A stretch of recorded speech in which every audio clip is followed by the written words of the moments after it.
and is threatened militarily because of the power of weapons. Under winter weather alerts. Tonight, Syria's neighbors, Lebanon, Jordan, and Iran are on. Sahabat Zona Populer, saat ini kita menghadapi ancaman militer yang sangat signifikan dipicu oleh kekuatan senjata dan persenjataan yang berkembang pesat. Ancaman ini jarang dibicarakan, namun sangat nyata. Gelombang cuaca dingin yang ekstrim melanda sejumlah besar wilayah akhir pekan ini, mempengaruhi lebih dari 6 juta warga Amerika yang kini berada di bawah peringatan cuaca musim dingin. Negara-negara tetangga seperti Suriah, Lebanon, Yordania, dan Iran pun berada dalam status siaga tinggi. Pertanyaannya kini adalah, apakah ini pertanda kedatangan Yesus Kristus? Bumi bergetar, badai mengamuk, dan konflik bersenjata menyebar ke seluruh penjuru dunia. Bencana alam menghancurkan kota-kota, sementara ketegangan politik meningkat ke tingkat yang mengkhawatirkan. Tanda-tanda akhir zaman semakin sulit untuk diabaikan. Sepanjang sejarah, Alkitab telah memperingatkan tentang masa ketika dunia akan menghadapi cobaan yang tak terbayangkan, di mana perang, kelaparan, penyakit, dan kematian akan melanda bumi. 4 penunggang kuda kiamat, simbol dari malapetaka ini, semakin mendekat, membawa kehancuran di belakang mereka. Saat kita menyaksikan keresahan politik, bencana lingkungan, dan konflik global yang kian meningkat, muncul pertanyaan, apakah kita benar-benar hidup di hari-hari terakhir yang dinubuatkan Alkitab? Ketika kita menyelidiki nubuat-nubuat yang menakutkan ini, kita harus mempertimbangkan bagaimana peristiwa dunia saat ini mencerminkan apa yang diramalkan Alkitab untuk masa depan yang dekat. Mungkinkah tahun 2025 menjadi tahun di mana nubuat-nubuat ini mulai terungkap? Mari kita telusuri bersama kedatangan Antikristus. Dalam Wahyu 13, kita diperkenalkan kepada seorang pemimpin yang akan muncul dari kekacauan, menjanjikan perdamaian sementara hatinya dipenuhi dengan kejahatan. Ia adalah sosok dengan karisma yang luar biasa, mampu mempengaruhi bangsa-bangsa dan individu. Antikristus digambarkan sebagai pemimpin yang dengan kedok persatuan dan perdamaian akan menipu umat manusia untuk mengikutinya dan menjauhkan mereka dari kebenaran. Pemerintahannya akan ditandai dengan penghujatan, penipuan, dan kontrol yang represif atas masyarakat. Meskipun banyak yang menganggap Antikristus sebagai sosok dari masa depan yang jauh, banyak yang meyakini bahwa kita saat ini telah menyaksikan tanda-tanda awal kebangkitannya di dunia. Kita melihat gerakan politik yang mengedepankan persatuan global, melampaui batas-batas nasional, dan mengikis hak-hak individu. Kebangkitan tokoh politik yang berpengaruh, sebagian diantaranya berbicara tentang perdamaian dan persatuan global, tetapi tindakan serta kebijakan mereka justru menciptakan perpecahan. Apakah Antikristus adalah seorang pemimpin yang menjanjikan kemakmuran sambil secara diam-diam mengarahkan dunia menuju kehancuran? Peringatan Alkitab semakin jelas setiap tahun. Tanda 666 dan sistem kendali global, Wahyu 13 ayat 16-18, sudah terlihat. Bayangkan dunia di mana setiap transaksi keuangan dan keputusan yang Anda ambil dikendalikan dan dipantau, di mana tindakan sederhana seperti membeli makanan atau bepergian memerlukan tanda yang menunjukkan penyerahan total Anda kepada sistem tersebut. Wahyu 13 ayat 16-18 menyebutkan bahwa tidak seorang pun dapat membeli atau menjual kecuali mereka menerima tanda di tangan kanan atau di dahi mereka, sebuah tanda yang tertulis angka binatang 666. Tanda ini akan menjadi simbol kesetiaan total kepada Antikristus, menandai individu sebagai bagian dari tatanan dunianya. Saat ini, teknologi terus berkembang pesat dan banyak persyaratan yang diperlukan agar nubuat ini terjadi. Mata uang digital semakin umum dan beberapa negara berupaya menghapus uang tunai sepenuhnya. Teknologi biometrik seperti pengenalan wajah dan pemindaian sidik jari telah menjadi hal yang biasa. Pengembangan microchip yang dapat ditanamkan dirancang untuk menyimpan data pribadi dan keuangan sedang berlangsung. Meskipun chip ini sering disajikan sebagai alat bantu, ada potensi besar untuk pengawasan dan kontrol total. Kita memasuki dunia di mana privasi semakin pudar. Pemerintah dan perusahaan semakin memanfaatkan teknologi untuk memantau perilaku individu. Sistem kredit sosial telah diterapkan di beberapa negara, dan dorongan untuk ID digital universal dapat segera menjadi kenyataan di tempat lain. Infrastrukturnya untuk kontrol global sedang dibangun tanpa banyak diketahui, dan dalam sistem seperti itu, tanda dalam wahyu dapat menjadi kenyataan. Sebuah pengenal digital yang akan menentukan siapa yang dapat berpartisipasi dalam perekonomian dan siapa yang tidak. Nubuat Alkitab tentang 666 bukan sekadar peringatan religius, tetapi juga menggambarkan dunia yang sedang dibangun oleh umat manusia.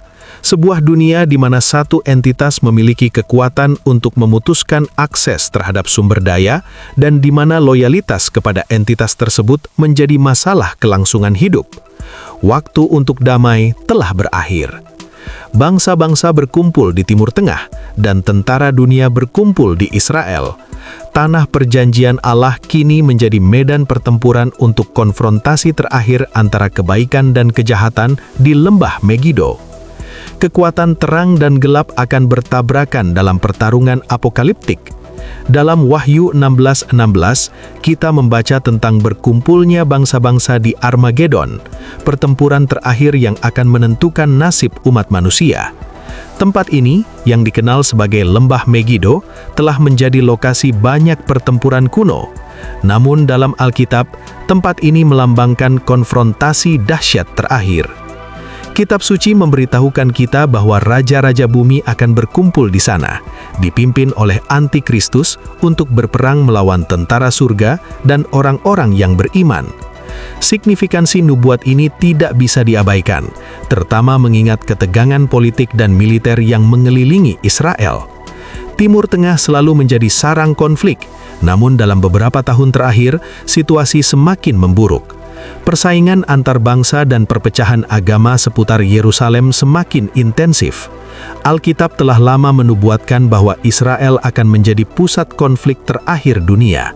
Dan kini, kita menyaksikan nubuat ini terwujud di depan mata kita. Bangsa-bangsa yang dulunya menentang Israel kini bersekutu dengannya, sementara yang lain secara terbuka menunjukkan permusuhan.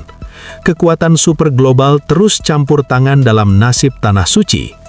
Aliansi dan persaingan yang akan memainkan peran kunci dalam penggenapan Armageddon sudah mulai terbentuk. Alkitab memberitahu kita bahwa pertempuran terakhir ini tidak hanya akan melibatkan kekuatan militer, tetapi juga merupakan pertempuran spiritual dengan skala kosmik, di mana kebaikan dan kejahatan akan bertabrakan dengan cara yang belum pernah terjadi sebelumnya. Saat kita melihat berita, ketegangan seputar Israel tidak meredah, malah semakin meningkat. Potensi konflik di wilayah tersebut berada pada titik tertinggi sepanjang masa, menandakan bahwa peristiwa Armageddon semakin mendekat. Kehancuran Damaskus, Yesaya 17. Malam masih sunyi, tetapi di kejauhan suara bom dan tembakan semakin mengganggu ketenangan. Sebuah kota yang telah berdiri selama ribuan tahun, jantung Suriah kuno, kini berguncang di bawah beban konflik yang tak kunjung usai. Damaskus, yang dulunya kota metropolitan yang makmur, kini menjadi puing-puing.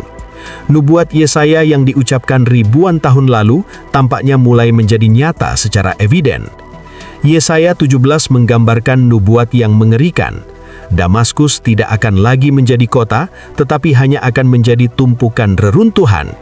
Ibu kota kuno Suriah, salah satu kota tertua yang terus dihuni di dunia, ditakdirkan untuk hancur sepenuhnya menurut Alkitab. Nubuat ini tidak memberi ruang untuk ambiguitas. Ini adalah kehancuran total, sedemikian rupa sehingga kota itu akan berhenti eksis selama beberapa dekade. Damaskus telah terjebak dalam kaos konflik regional, dan dalam beberapa tahun terakhir, terutama akibat perang saudara Suriah, kita telah menyaksikan nubuat ini semakin mendekati penggenapan. Kota ini telah mengalami kerusakan luar biasa akibat serangan udara, artileri, dan serangan darat. Kehancuran infrastrukturnya tidak hanya bersifat militer, tetapi juga simbolis. Damaskus telah lama berdiri sebagai simbol kekuatan dan kebijaksanaan kuno di regional itu, tetapi nubuat menegaskan bahwa kejatuhannya akan menandai akhir dari signifikansinya dalam sejarah dunia. Saat perang berkecamuk, kemungkinan keruntuhan total Damaskus semakin membesar. Mungkinkah ini saatnya firman Yesaya menjadi kenyataan? 4 penunggang kuda kiamat, Wahyu 6 ayat 1-8. Dari kegelapan, 4 penunggang muncul, masing-masing membawa kekuatan yang akan membawa kehancuran ke bumi. Dalam Wahyu 6, 4 penunggang kuda kiamat diperkenalkan, masing-masing melambangkan aspek berbeda dari kehancuran yang akan datang. Penaklukan, perang, kelaparan, dan kematian. Mereka lebih dari sekadar simbol, mereka mencerminkan kekuatan yang akan membuat dunia berlutut. Perang, kuda merah. Kita hidup di zaman di mana ketegangan global berada pada titik didih. Konflik di Timur Tengah, munculnya kekuatan super baru, dan ancaman eskalasi nuklir telah menciptakan suasana ketidakstabilan yang konstan. Nubuatan tentang penunggang kuda merah yang menaburkan kehancuran melalui perang sangat relevan dengan lanskap geopolitik saat ini. Dengan kecanggihan teknologi dan skala kekuatan militer yang luar biasa, perang global dapat meletus dengan cepat, menyeret negara-negara ke dalam konflik dengan cara yang belum pernah kita saksikan sebelumnya. Wabah penyakit, kuda hitam. Dunia baru saja menghadapi salah satu pandemi paling mematikan dalam sejarah modern, COVID-19. Pandemi ini mengacaukan banyak negara, membebani sistem kesehatan, dan menyebabkan ketakutan serta penderitaan yang luas. Namun, meskipun pandemi ini tampak seperti krisis terkini, itu bukanlah satu-satunya. Penyebaran penyakit yang resisten terhadap antibiotik dan potensi virus baru tetap menjadi ancaman konstan. Alkitab memperingatkan bahwa wabah ini akan melanda umat manusia di hari-hari terakhir. Bersamaan dengan wabah penyakit, kelaparan juga mengintai. Dunia telah menghadapi peningkatan kerawanan pangan akibat perubahan iklim, gangguan rantai pasokan, dan ketidakstabilan ekonomi. Daerah yang dulunya subur kini menghadapi kekeringan dan pola cuaca tak terduga yang menghancurkan tanaman. Meningkatnya biaya pangan dan inflasi global menunjukkan kemungkinan terjadinya kelaparan sebagai kenyataan bagi jutaan orang. Kematian, kuda pucat. Kuda pucat melambangkan kematian yang mengikuti setelah perang, wabah penyakit, dan kelaparan. Kematian dalam konteks ini bukan hanya akhir yang alami, tetapi kematian yang luas dan merusak, merenggut jutaan nyawa akibat malapetaka yang terjadi. Dalam beberapa tahun terakhir, kita telah menyaksikan jumlah korban jiwa akibat konflik, penyakit, dan kelaparan meningkat. Dengan perubahan iklim dan keresahan politik, kematian dalam skala global bisa menjadi ciri utama hari-hari terakhir. 4 penunggang kuda bukanlah sekadar jika jauh, mereka sudah bekerja di dunia kita. Tanda-tandanya ada di sekeliling kita.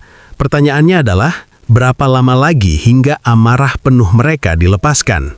Pemurnian oleh api, 2 Petrus 3 ayat 10. Langit terbakar dan api melahap bumi, kota-kota menjadi abu, hutan menjadi sisa-sisa yang hangus, dan fondasi peradaban runtuh di bawah panas pemurnian. Inilah hari ketika bumi akan dihancurkan oleh api. 2 Petrus 3 ayat 10 memperingatkan tentang sebuah waktu ketika langit dan bumi akan dihancurkan oleh api. Namun, hari Tuhan akan datang seperti pencuri, dan langit akan lenyap dengan gemuruh.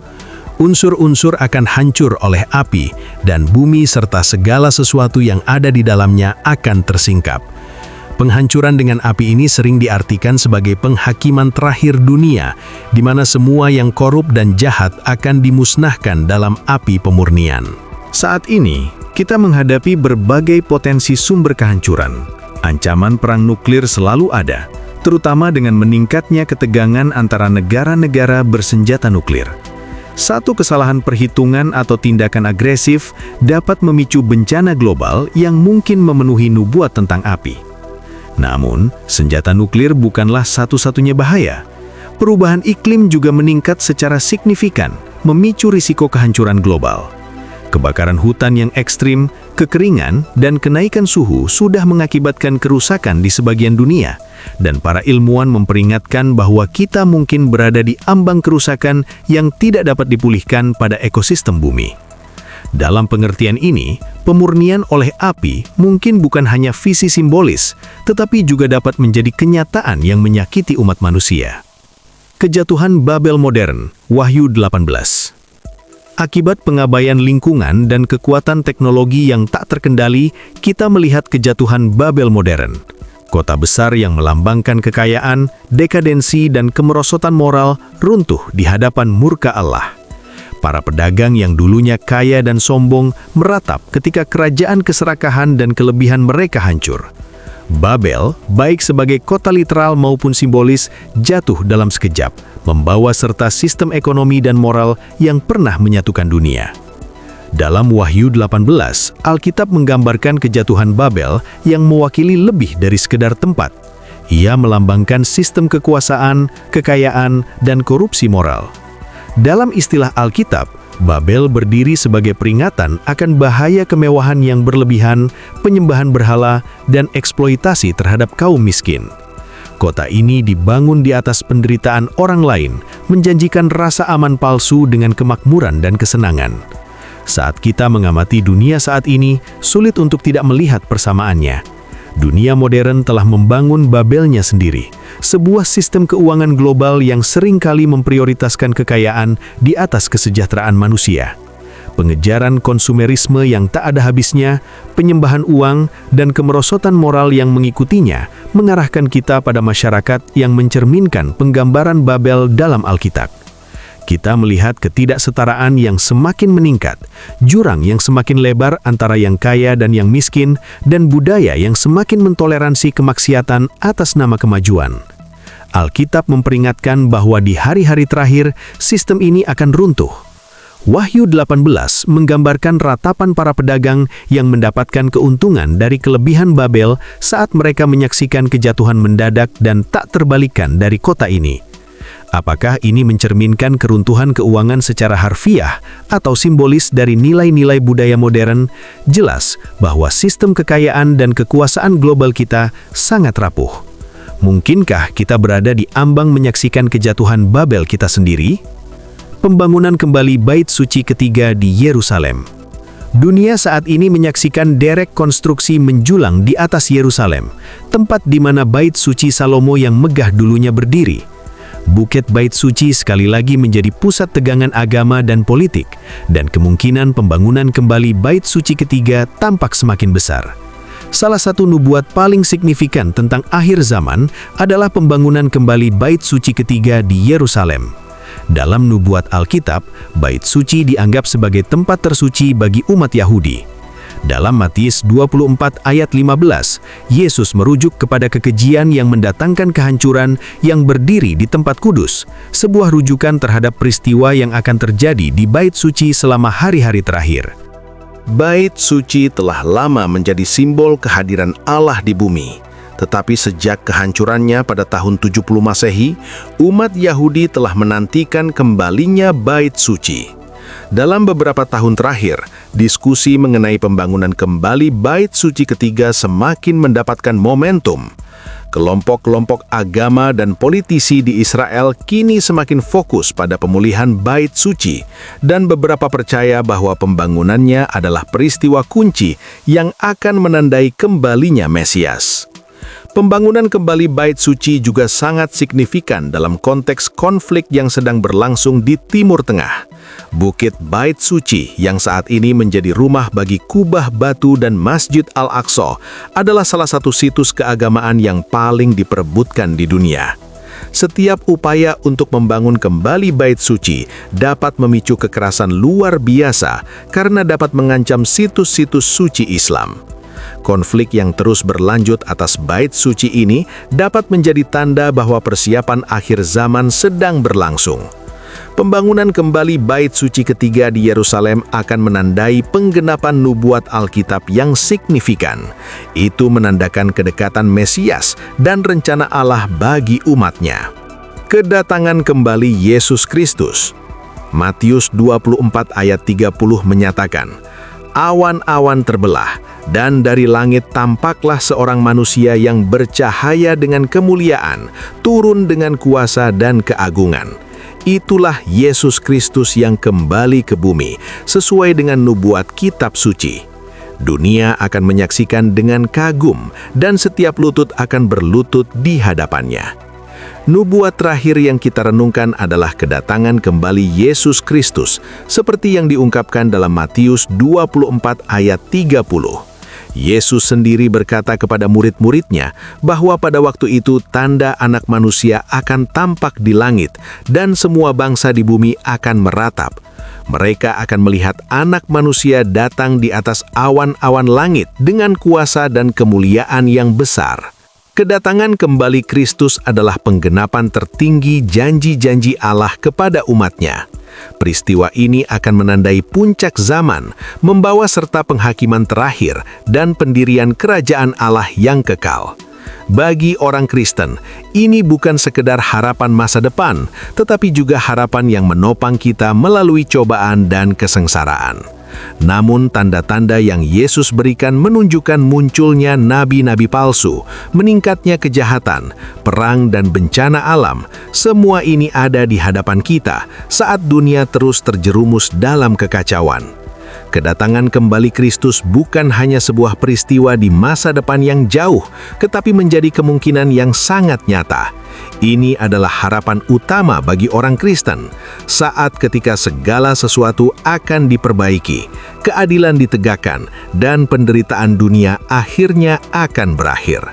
Nubuat ini, lebih dari yang lainnya, menawarkan harapan kepada orang-orang beriman dan merupakan janji terakhir dari rencana penebusan Allah.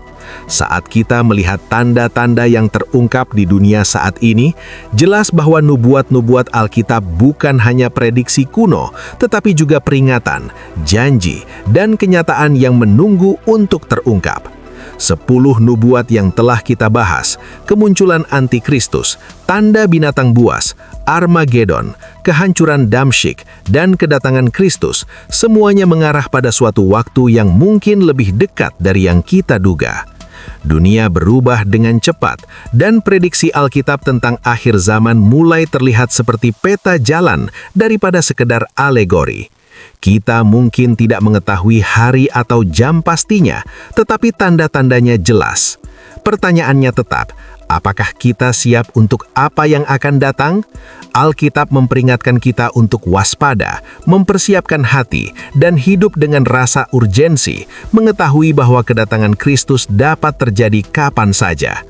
Saat kita semakin mendekati tahun 2025, dunia pasti akan terus berubah dan panggung untuk nubuat-nubuat ini mungkin telah disiapkan.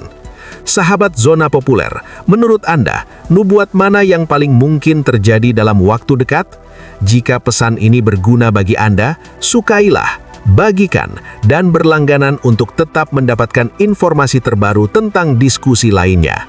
Mari kita menghadapi ini bersama-sama, tetap waspada, siap siaga, dan penuh harapan untuk hari-hari mendatang.